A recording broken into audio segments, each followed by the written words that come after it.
Is self-employed estate agency the future? I'm today joined by Simon Leadbetter, who is ex-marketing boss of Knight Frank, Countrywide, Fine and Country, and also, did you have a stint at Keller Williams as well? I did indeed have a stint at Keller Good stuff. Williams. You've been around a bit, mate, haven't you? Oh.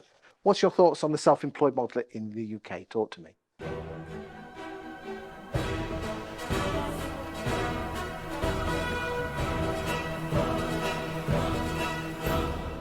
I love the self-employed model. Genuinely, I'm a big fan of it. I think it's absolutely right for some people. I think a lot of really good estate agents are slightly lost in another business, in a corporate model of a large independent. And actually, they're the right kind of agent who can step out and as a personal brand, as an individual, they will do really, really well. Because often they've worked for multiple brands and they've done well in every single brand. So it's not the brand that's making the difference, it's that they're an amazing estate agent. Yes, but how many self-employed estate agents do you see who are very good at converting the val, but it was the brand that got them the valuations in the first place, and they're not very good at actually getting the vals when they do go over and step over the line? See it all the time. With an attrition rate of 30%, there's so many great estate agents who've worked for those brands like you just said, but it was the brands that got them the valuations in the first place. They were just great at converting on the sofa. I think that's absolutely true. And also for a lot of people, they underestimate how much the estate agency does for them in terms of all the back end, the technology, the operations and the marketing. So they're good at like on the sofa. Yeah, they're good at converting an order. So they're good at talking to someone and convincing them. Being self-employed is a completely different game. A mindset thing, isn't it? It's all about mindset. It's all about actually how much you have to do for yourself.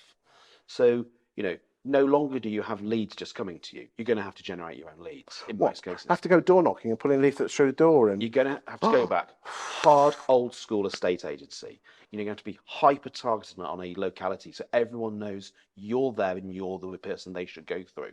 So, you know, the big brands, have that advantage already. You know, they're already known because their board's been up for 150 years in some cases, or 20, 30, 40 years. So they're already a known quantity. They may not be loved or an exceptional brand, but they're sort of known in the area. As an individual, you have none of that advantage.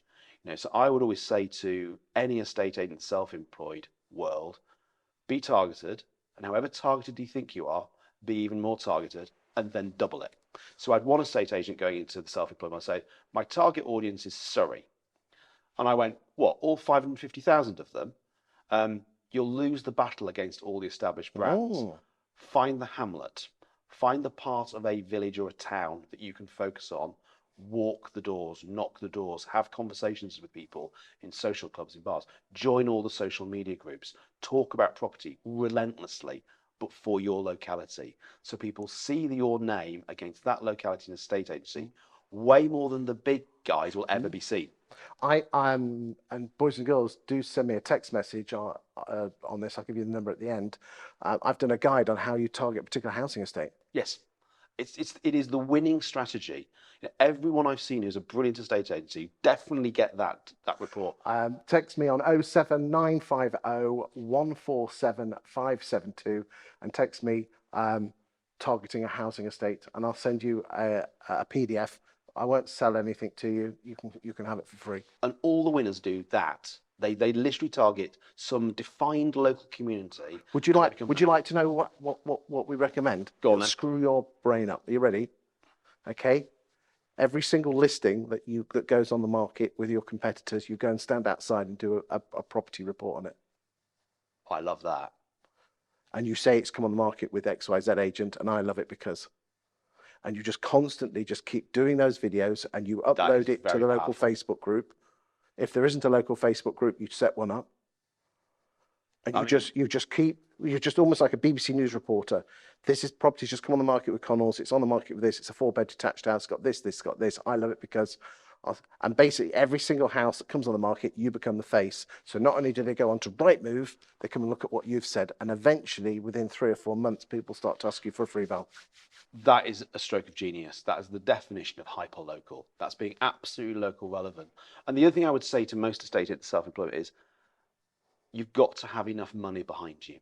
Definitely. You've got to have the the resources. Not too much. Not to, no, you don't need, no, be hungry. But, you know, reasonably, 6 to 12 months is a window you should be thinking at where you might not earn what you need to earn. Might not earn it. and You won't might earn not anything for 6 months. Exactly. So you need to, if you go into it without that kind of resource, you'll do all the wrong things.